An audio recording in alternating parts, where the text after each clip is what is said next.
Welcome back to part 2 of sexual reproduction in flowering plants. पिछले video में आपने देखा मेल और फीमेल गैमेटोफाइट कैसे तैयार हुए, यानी पॉलन ग्रेन्स और एम्ब्रियो सेक कैसे तैयार हुए। इस वीडियो में हम देखेंगे कि ये आपस में फ्यूज कैसे होंगे और एक फूल से फल कैसे बनता है। तो अगर आपने अभी तक पार्ट 1 नहीं देखा हो तो पहले वो देख लो और let's dive in this chapter. तो हमारा पहला टॉपिक क्या है? पॉलिनेशन। ठीक है, तो पॉलिनेशन क्या है? ट्रांसफर ऑफ पॉलन ग्रेन्स, है ना, transfer of pollen grains from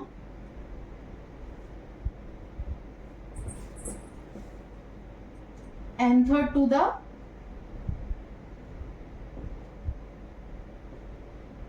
stigma of pistil, है ना।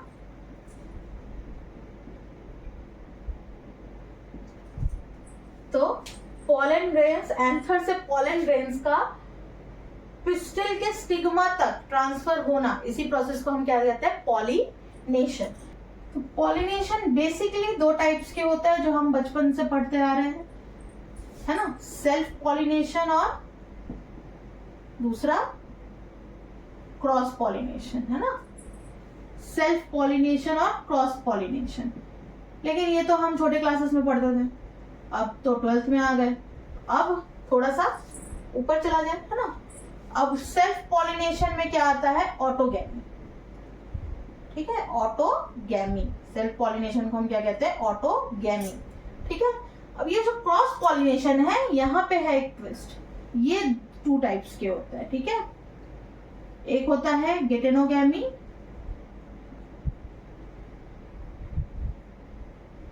और एक होता है जीनोगैमी।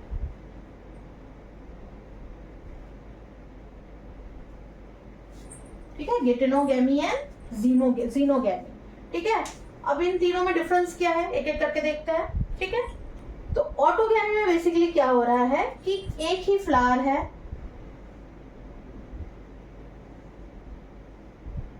आप लोग को दिख रहा है?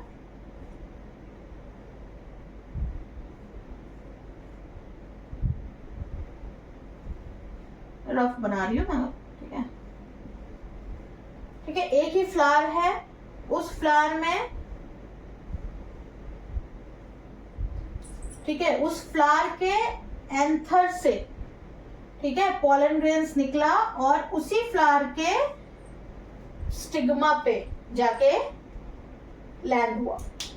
ठीक है, बात आई समझ में? ऑटोगैमी में क्या हुआ? सेम फ्लावर में सब चीजें हुई। ठीक है, it happened in the same flower. ठीक है, the pollination happened in the same flower. ठीक है, यहाँ पे उसी फ्लावर का पॉलन ग्रेन उसी फ्लावर के स्टिग्मा पे लैंड हुआ। This is type of pollination which is called autogamy. Auto मतलब सेल्फ, है ना, अपने आप में, ये हो गया सेल्फ। अब यहाँ पे एक जो है ट्विस्ट है, गेटेनोगैमी और जीनोगैमी क्या है? दोनों ही क्रॉस पॉलिनेशन है, पर इसमें डिफरेंस क्या है फिर? तो गेटेनोगैमी बेसिकली क्या है कि 2 फूल है,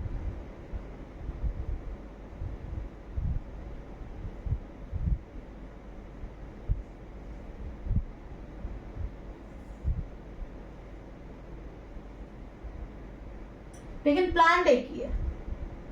समझ में आई बात? 2 flowers of the same plant, plant एक ही है लेकिन 2 अलग अलग फ्लावर्स है। ठीक है, तो बहुत सारे प्लांट्स ऐसे होते हैं जिसमें 2 अलग अलग मेल और फीमेल फूल खिलते हैं एक ही प्लांट। ठीक है, तो ऐसे में क्या होता है कि इस वाले का पॉलन ग्रेन जो है इसके स्टिग्मा पे जाके गिरा। ठीक है, क्रॉस पॉलिनेशन ही हुआ, यहाँ पे क्रॉस ही हो रहा है, लेकिन हो क्या रहा है? सेम प्लांट में हो रहा है, सेम प्लांट। ठीक है, यहाँ पे क्या था? सेम फ्लावर, यहाँ पे फ्लावर ही सेम था। ठीक है, पर यहाँ पे क्या है? प्लांट सेम है, डिफरेंट फ्लावर है। अब जीनोगैमी में क्या होता है कि प्लांट भी डिफरेंट है। ठीक है,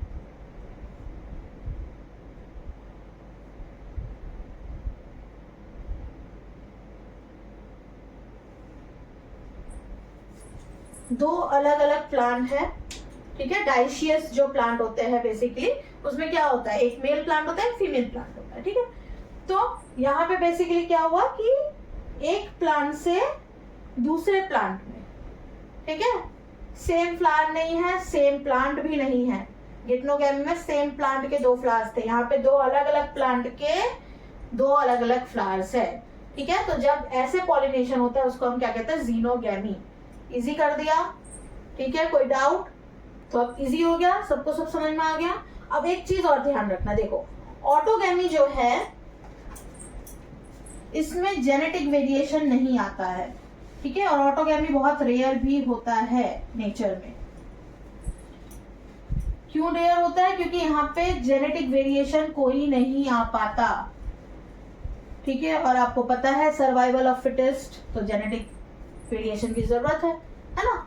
तो ऑटोगैमी में बेसिकली क्या हो रहा है, no genetic variation, same genetic वो रह रहा है।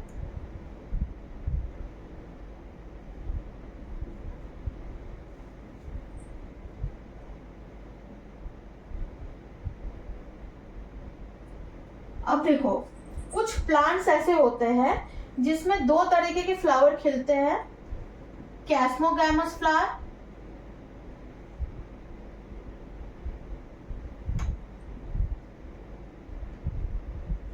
And cleistogamous flower.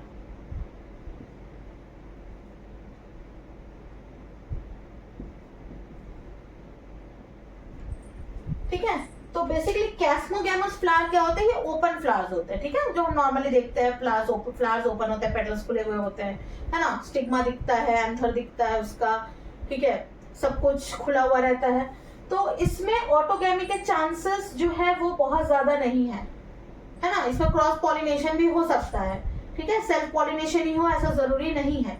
लेकिन उसी प्लांट में कुछ प्लांट ऐसे होते हैं जैसे ऑक्सैलिस, ठीक है, ऑक्सैलिस एक प्लांट है, वायोला एक प्लांट है, ठीक है, जिसको हम कॉमन पैंसी के नाम से भी जानते हैं। इनमें क्या होता है, इनमें ये दोनों तरीके के फ्लावर्स पाए जाते हैं, कैस्मोगैमस और क्लिस्टोगैमस दोनों। अब क्लिस्टोगैमस फ्लावर्स क्या होते हैं, ये हमेशा बंद रहते हैं, क्लोज्ड फ्लावर्स होता है बेसिकली, ठीक है।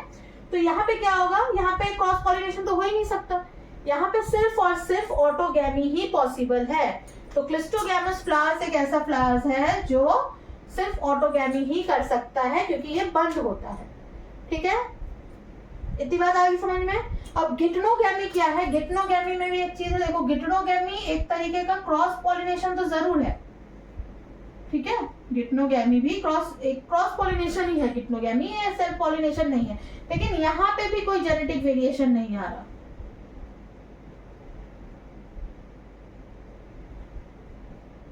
क्योंकि पॉलन और जो ओव्यूल है, जो पॉलन ग्रेन है और ओव्यूल जो है वो है तो सेम ही प्लांट का, तो जेनेटिक कॉन्स्टिट्यूएंट तो दोनों का सेम ही होगा ना, भले यहाँ पे अलग अलग फूल में जा रहे हैं लेकिन प्लांट तो सेम है, तो वहां पे आपका जेनेटिक वेरिएशन कैसे आएगा, कोई जेनेटिक वेरिएशन नहीं आएगा, ठीक है। तो ऑटोगैमी और गिटनोगैमी दोनों में कोई जेनेटिक वेरिएशन नहीं आता, जेनेटिक वेरिएशन सिर्फ और सिर्फ किस में आता है, जीनोगैमी में, ठीक है, जीनोगैमी में क्या आता है, जेनेटिक वेरिएशंस।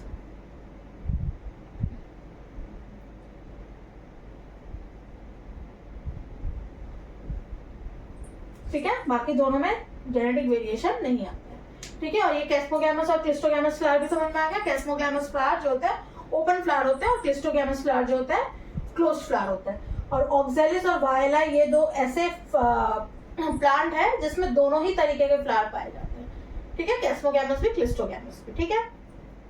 तो नेक्स्ट टॉपिक है हमारा एजेंट्स ऑफ पॉलिनेशन, है ना, एजेंट्स ऑफ पॉलिनेशन। पॉलिनेशन के एजेंट्स कौन कौन से हैं, 2 है, बायोटिक और एबायोटिक, है ना, 2 में डिवाइड कर सकते हैं, abiotic agent and biotic agent. तो एबायोटिक में बेसिकली क्या आता है, विंड एंड वाटर,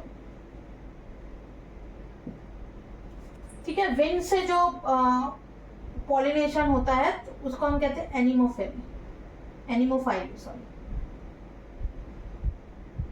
वाटर से जो होता है हाइड्रोफाइल, प्लांट्स को हम कहते हैं हाइड्रोफाइल, ठीक है। अब बायोटिक में क्या आ जाएंगे, जितने भी सारे लिविंग ऑर्गेनिजम्स हैं, तो यहाँ पे ह्यूमंस हो सकते हैं, है ना, प्राइमेट्स हो सकते हैं, इंसेक्ट्स हो सकते हैं, और सबसे ज्यादा पॉलिनेशन बेसिकली इंसेक्ट्स ही करते हैं, खासकर बीज, ठीक है। इंसेक्ट्स हो गए, फिर बैट्स, है ना, तो ये सब भी पॉलिनेशन में मदद करते हैं, ये सब बायोटिक में आ जाते हैं, ठीक है।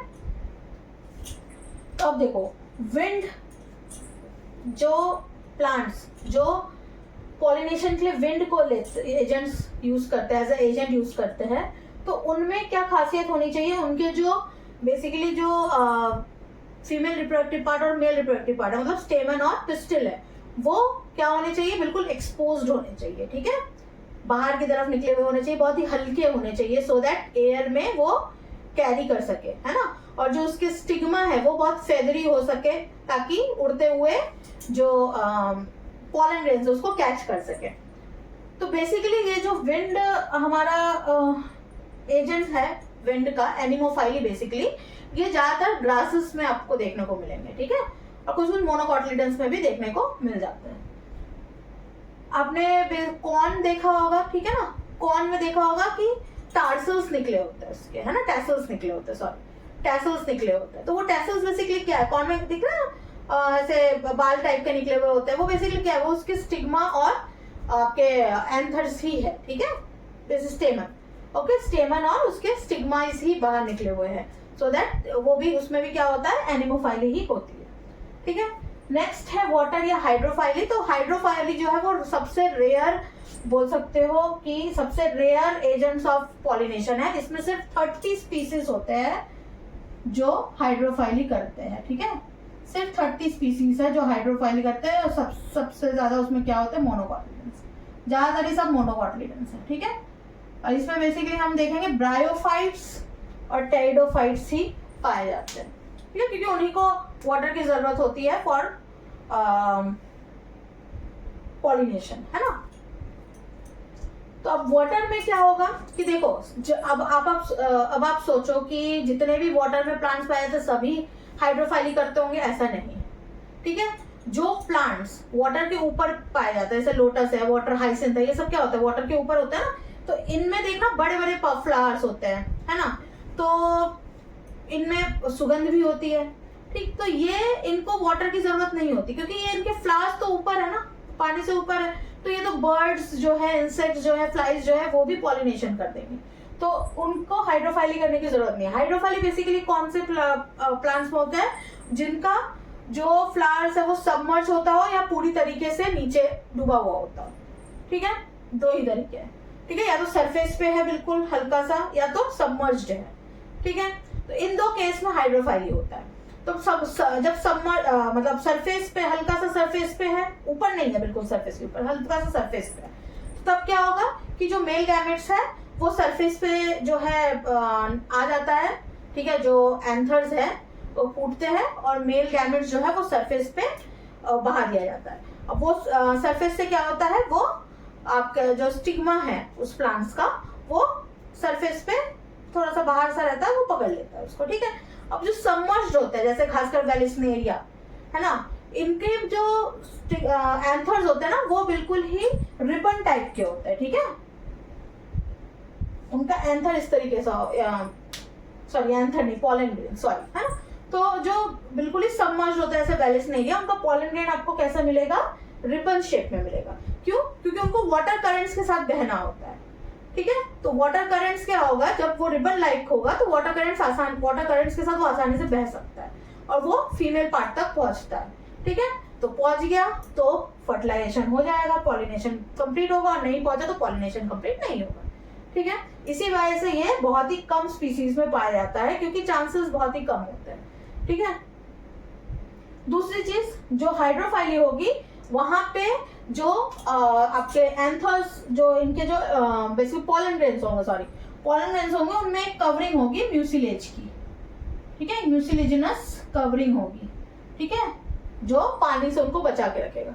अच्छा, विंड एजेंट में एक चीज मैं बताना भूल गई थी एनिमोफैली में, कि यहाँ पे जो आपके फ्लावर्स होंगे ना, वो बहुत ज्यादा बड़े बड़े या सुंदर सुंदर या बहुत ही कलरफुल, है ना, या बहुत ही अच्छा स्मेल करने वाला नहीं होता है, ठीक है, क्योंकि उनको इसकी जरूरत ही नहीं होती है, ठीक है। लेकिन उनका जो एंथर और स्टिग्मा होगा, या बोल सकते हो आपका क्या बोलते हैं, स्टेमन और पिस्टिल, वो बेसिकली बहुत बड़े बड़े और बाहर की तरफ हल्के फेदरी से होंगे। ठीक है। ये फ्लावर्स भी बहुत हल्के होते हैं। ठीक है। बहुत बड़े बड़े फ्लावर्स नहीं होते। ग्रास के फ्लावर्स देखे होंगे छोटे छोटे व्हाइट कलर के, बहुत ही, है ना, उड़ने वाले ऐसे होते हैं। ठीक है। तो जितने भी विंड या वाटर पॉलिनेटेड फ्लावर्स होंगे वो कलरफुल नहीं होंगे, वो नेक्टर भी प्रोड्यूस नहीं करेंगे क्योंकि उनको जरूरत ही नहीं पड़ती। लेकिन जो बायोटिक एजेंट से पॉलिनेट करते हैं उन फ्लावर्स को बड़ा बड़ा होने की, कलरफुल होने की और नेक्टर प्रोड्यूस करने की जरूरत होती है, क्योंकि उनको इन लिविंग ऑर्गेनिज्म को अपनी तरफ अट्रैक्ट करना होता है ताकि वो उनके पास जाए, क्योंकि जब तक वो जाएंगे नहीं तब तक पॉलिनेशन होगा नहीं। तो उसके लिए क्या होता है कि ये बहुत बड़े बड़े से, बहुत सुंदर से, कलरफुल से और स्वीट स्मेलिंग, है ना, नेक्टर प्रोड्यूस करने वाले होते हैं। ठीक है। अब कोई एनिमल्स क्यों जाएगा उनके पास, अगर पॉलन कुछ उसको, जो फ्लावर्स है वो उसको अगर रिवॉर्ड देगा तभी तो जाएगा। इनको कहते हैं पॉलन रिवॉर्ड्स। ठीक है। तो नेक्टर एक पॉलन रिवॉर्ड है। ठीक है। वो क्या करता है कि जब कोई इंसेक्ट वहां जाता है नेक्टर खाने के लिए, नेक्टर पीने के लिए, सॉरी, नेक्टर पीने के लिए, तब क्या होता है उसके बॉडी पे जो है पॉलन्स चिपक जाता है। ठीक है। और जब वो दूसरे प्लांट्स पे जाके बैठता है, उसके फ्लावर्स पे जाके, स्टिग्मा पे जाके वो लैंड कर जाता है पॉलन पे। ठीक है। बात है समझ में। तो इस तरीके से जो है बायोटिक एजेंट के थ्रू पॉलिनेशन पॉसिबल होता है। अब चीज क्या है, देखो, अलग अलग इंसेक्ट को अलग अलग चीजों की जरूरत है।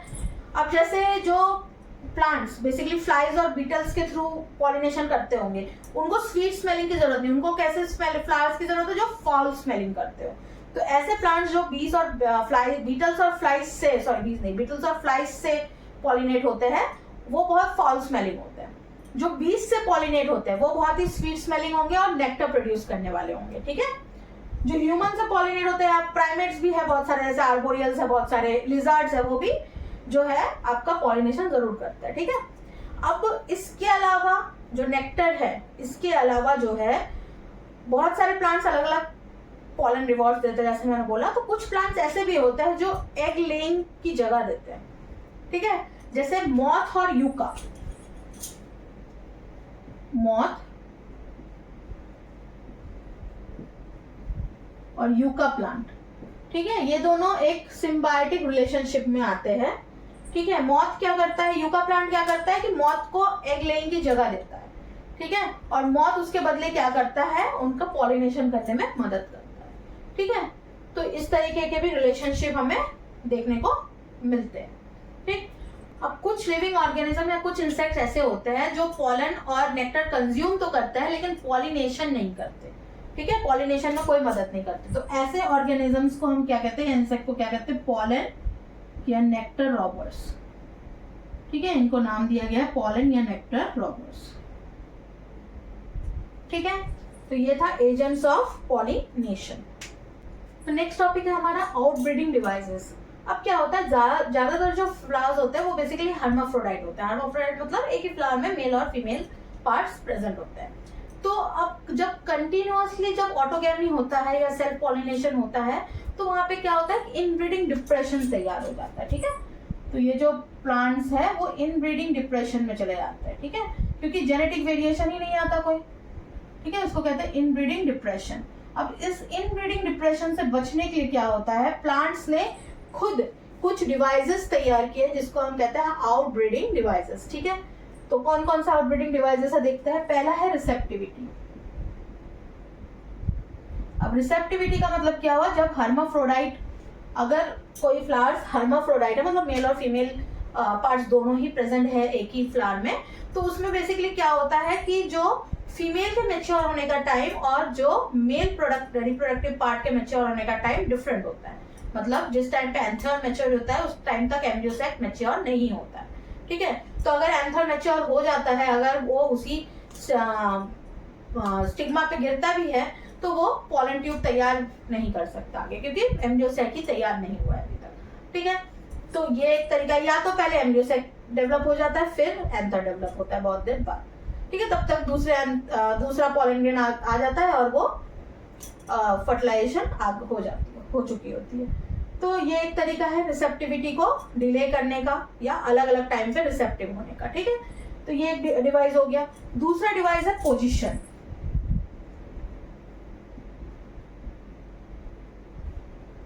तो अब इसमें क्या होता है कि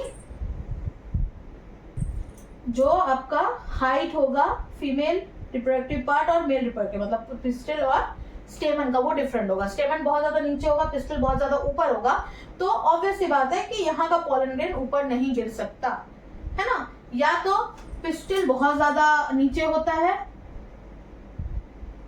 ठीक है, और जो एंथर है वो बहुत ही ऊंचाई पे होता है, तो भी क्या होता है कि ज्यादातर पॉलन बाहर की तरफ गिर जाता है, ठीक है, अंदर की तरफ गिरने के चांसेस कम होते हैं। ठीक, ये हो गया पोजीशन में डिफरेंस। इससे भी हम आउटब्रीडिंग डिवाइस को रोक सकते हैं, सॉरी इनब्रीडिंग डिप्रेशन को रोक सकते हैं। ये आउटब्रीडिंग डिवाइस है जो इनब्रीडिंग डिप्रेशन को रोकता है। तीसरा है सेल्फ इनकम्पैटिबिलिटी। अब सेल्फ इनकम्पैटिबिलिटी क्या होती है? ये इनकम्पैटिबल ही नहीं है ना।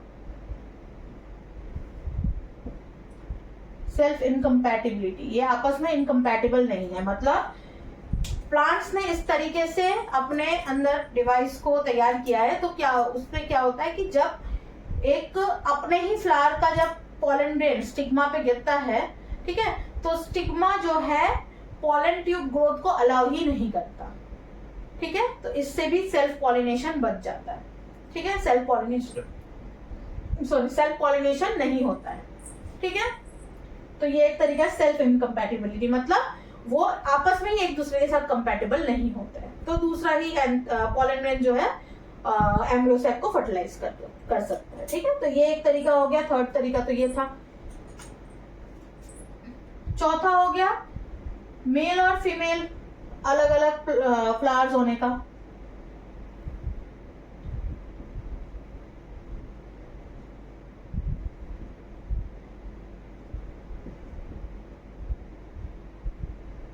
ठीक है, मेल और अलग फीमेल फ्लावर्स होने का। इसमें क्या होगा, ऑटोगैमी तो चलो नहीं होगी, एक ही प्लांट में मेल फ्लावर्स भी है, अलग फीमेल फ्लावर्स भी है, ठीक है, मोनोशियस कंडीशन कहते हैं इसको, है ना। लेकिन दिक्कत क्या है, गिटनोगैमी तो तब भी हो सकती है ना। ऑटोगैमी तो नहीं होगी, लेकिन गिटनोगैमी होने के चांसेस तो है जब सेम प्लांट में मेल और फीमेल है। तो गिटनोगैमी में मैंने बताया था कि आपका वेरिएशन नहीं आता कोई, ठीक है, तो गिटनोगैमी होने के चांसेस जरूर रहते हैं इसमें। अब पांचवा क्या हो गया कि प्लांट ही मेल और फीमेल हो, मेल एंड फीमेल प्लांट, मतलब एक प्लांट में सिर्फ मेल फ्लावर्स हो और एक प्लांट में सिर्फ फीमेल फ्लावर्स हो, जिसको हम कहते हैं डायशियस कंडीशन, है ना। तो इस कंडीशन में क्या होगा कि यहाँ पे ऑटोगैमी और गिटनोगैमी होने के चांसेस ही नहीं है, सिर्फ और सिर्फ जीनोगैमी ही होगा, ठीक है। तो ये कुछ आउटब्रीडिंग डिवाइसेस है जो इनब्रीडिंग डिप्रेशन को होने से रोकता है, ठीक है। बात आई समझ में, आउटब्रीडिंग डिवाइसेस क्या होते हैं। नेक्स्ट टॉपिक पे चले। नेक्स्ट टॉपिक है पॉलन पिस्टल इंटरेक्शन, ठीक है। तो अब होता क्या है, जब एक पॉलन ग्रेन, ठीक है, स्टिग्मा पे आके लैंड होता है, ठीक, तो पहली बात तो जब अगर ये 3 सेल स्टेज है जो कि 40% एंजियोस्पर्म में होता है, 3 सेल स्टेज में डिवाइड होता है, मतलब वेजिटेटिव सेल के साथ साथ जो जनरेटिव सेल होता है वो ऑलरेडी 2 सेल में डिवाइड हो चुका होता है ना। तो यहाँ पे हमारे पास ऑलरेडी 2 मेल गैमेट्स प्रेजेंट होते हैं, ठीक है, पॉलन ग्रेन से 2 मेल गैमेट्स आते हैं, ये याद रखना, ठीक है। तो कोई दिक्कत नहीं है। लेकिन अगर ये 2 सेल स्टेज में शेड हो रहा है, जो कि 60% एंजियोस्पर्म में यही होता है, जब पॉलन ग्रेन एक स्टिग्मा पे आके गिरता है तो ये स्टिग्मा और पॉलन ग्रेन के बीच में कुछ केमिकल कम्युनिकेशंस होती है, ठीक है, तो या केमिकल रिएक्शंस होती है, ये भी बोल सकते हैं। तो अब क्या होता है, उसी के वजह से अगर स्टिग्मा उस कम्युनिकेशन के बाद अगर उसको अलाउ करता है पॉलन ट्यूब ग्रो करने के लिए, तभी वो पॉलन ट्यूब ग्रो कर सकता है और जो मेल गैमेट्स है वो फीमेल गैमेटोफाइट तक पहुंच सकते हैं, ठीक है। ये क्यों होता है, देखो, हर बार पॉलिनेशन की वजह से सही पॉलन ग्रेन ही लैंड करे स्टिग्मा पे जरूरी नहीं है, ठीक है, किसी और स्पीसीज का पॉलन ग्रेन आके लैंड कर सकता है, या सेल्फ इनकम्पैटिबिलिटी, मतलब सेम फ्लावर का ही पॉलन ग्रेन आके लैंड कर सकता है, तो सेल्फ इनकम्पैटिबिलिटी हो जाएगी। तो इस केस के ऐसे ये सब होने की वजह से क्या होता है, स्टिग्मा और पॉलन ग्रेन के पहले केमिकल कुछ कम्युनिकेशंस होती है। अगर स्टिग्मा को लगता है कि हाँ ये पॉलन ग्रेन को मैं एक्सेप्ट कर सकती हूँ, तभी ये स्टिग्मा जो है क्या करता है, पॉलन ग्रेन में पॉलन ट्यूब बनाने की परमिशन देता है, एक तरीके से ये समझ लो, ठीक है। तो जब यहाँ पे रिसेप्टिविटी तैयार हो जाएगी, कंपैटिबल होंगे ये दोनों, तभी यहां से क्या होगा, एक पॉलन ट्यूब बनना शुरू होगा। ठीक है, याद रखना इस बात का।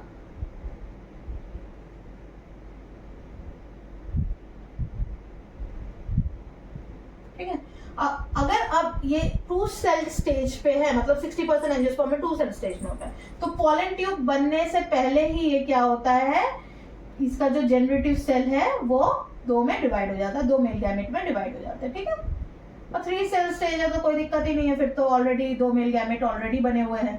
लेकिन अगर 2 सेल स्टेज है तो पॉलन ट्यूब जैसे बनना शुरू होगा वैसे ही ये डिवाइड हो चुके होंगे। ठीक है, अब जैसे ही पॉलन ग्रेन माइक्रोपाइलर एंड से किसमें, फिलीफॉर्म एपरेटस, याद है,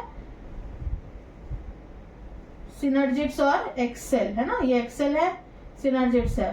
तो सिनर्जिड्स में हमने क्या देखा था, फिलीफॉर्म एपरेटस। तो ये जो पॉलन ट्यूब है ये बेसिकली फिलीफॉर्म एपरेटस में जाता है। ठीक है, फिलीफॉर्म एपरेटस में जाके यहाँ पे जो अपना 2 मेल गैमेट है वो फिलीफॉर्म एपरेटस से कहां पहुंचता है, एक्स सेल में पहुंचता है। बात आई समझ में? ओके, तो ये था हमारा पॉलन पिस्टिल इंटरेक्शन। ठीक, अब देखेंगे आर्टिफिशियल हाइब्रिडाइजेशन।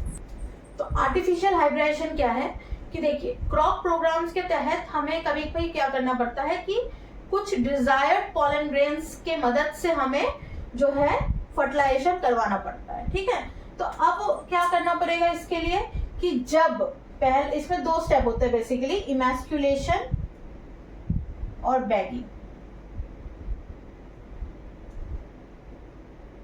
बैगिंग, ठीक है, बेगिंग नहीं, बैगिंग, भीख नहीं मांगना है। ठीक है, बैग करना है, बैगिंग। ठीक है, BE मत लिख देना गलती से, BA है।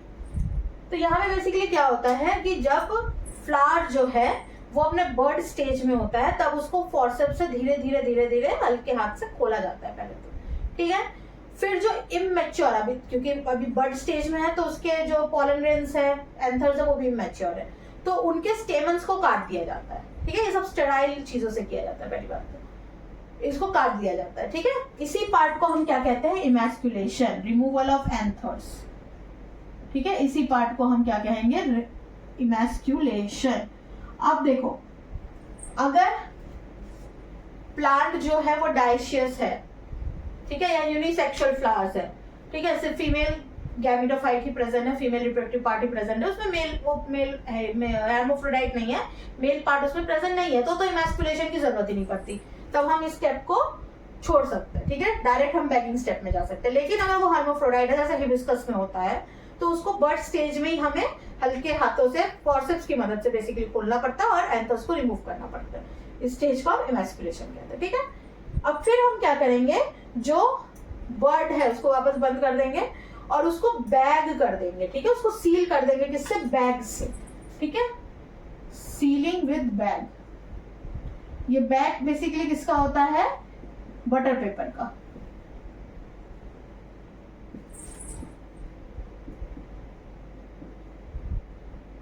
ठीक है, अब इसको सील करते क्यों है, सील बेसिकली इसलिए करता है ताकि कोई गलती से जब वो खुलेगा, फ्लावर जब खुल जाएगा, तब गलती से कोई दूसरा पॉलन ग्रेन जो हमें नहीं चाहिए वो आके ना स्टिग्मा पे गिर जाए। ठीक है, तो उस वजह से उसको हम सील कर देते हैं बटर पेपर से।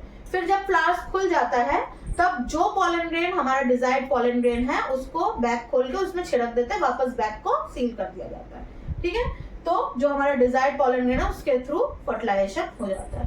ठीक, अब अगर जैसे मैंने बताया, अगर सिर्फ उसमें फीमेल पार्ट ही प्रेजेंट है, मेल पार्ट प्रेजेंट नहीं है, मतलब डायशियस फ्लावर है, यूनिसेक्सुअल फ्लावर है, तो वहां पे इमैस्कुलेशन की जरूरत ही नहीं होती। वहां पे क्या करना पड़ेगा, सिर्फ बर्ड खुलने से पहले ही हमें उसको बैग कर देना पड़ेगा। ठीक है, इससे पहले कि फ्लावर ओपन हो उससे पहले हमें उसकी बैगिंग कर देनी पड़ेगी। ठीक है, तो ये होता है स्टेप्स ऑफ आर्टिफिशियल हाइब्रिडाइजेशन।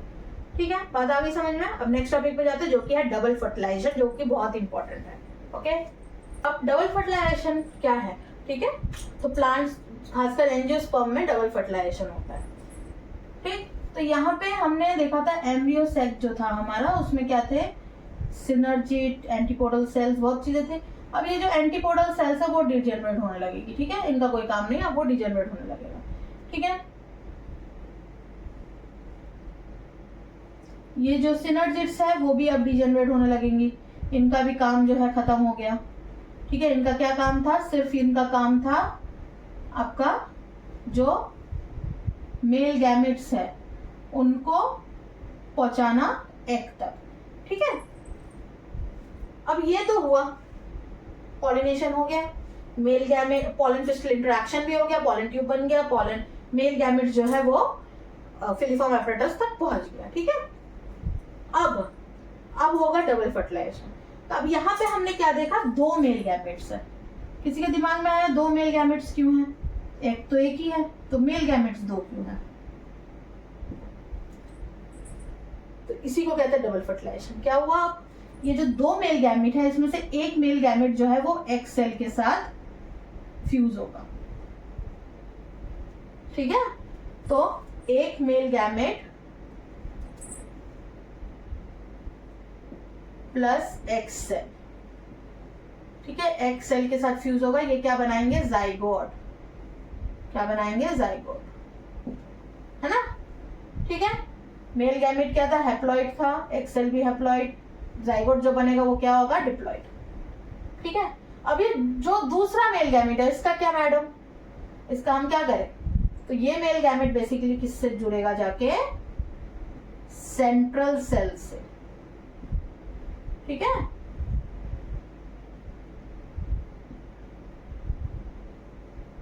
ये सेंट्रल सेल जो है इससे एक मेल गैमेट जाके फ्यूज हो जाएगा। ठीक है, एक मेल गैमेट एक सेल के साथ फ्यूज होगा, एक सेंट्रल सेल के साथ फ्यूज होगा, और क्या बनाएगा, जब ये फ्यूज होगा तब ये प्राइमरी एंडोस्पर्म न्यूक्लियस या प्राइमरी एंडोस्पर्म सेल बनाएगा, पीईसी। प्लॉइड इसकी 3n ही रहेगी। ठीक है ना, और ये मैच्योर जब होगा एंडोस्पर्म में मैच्योर होगा, और ये जाइगोट किसमें मैच्योर होगा, एम्ब्रियो में। ठीक है, अब इस फ्यूजन को, जहां पे मेल गैमेट एग सेल के साथ फ्यूज हो रहा है, इसको हम कहते हैं डबल फ्यूजन। क्यों, दो चीजें फ्यूज हो रही है ना, और इस फ्यूजन को हम क्या कहते हैं, ट्रिपल फ्यूजन। ठीक है, इसको हम कहते हैं ट्रिपल फ्यूजन, क्योंकि यहाँ पे ट्रिप्लॉइड तैयार हो रहा है। ठीक है, यहाँ पे 3 न्यूक्लियस फ्यूज हो रहे हैं, एक मेल गैमेट का और 2 सेंट्रल सेल का, ये पोलर न्यूक्लियाई। और ये प्राइमरी एंडोस्पर्म सेल जो है वो किसमें चेंज हो जाता है, मैच्योर होने के बाद एंडोस्पर्म में, और जाइगोट मैच्योर होने के बाद किसमें चेंज हो जाता है, एम्ब्रियो। ठीक है,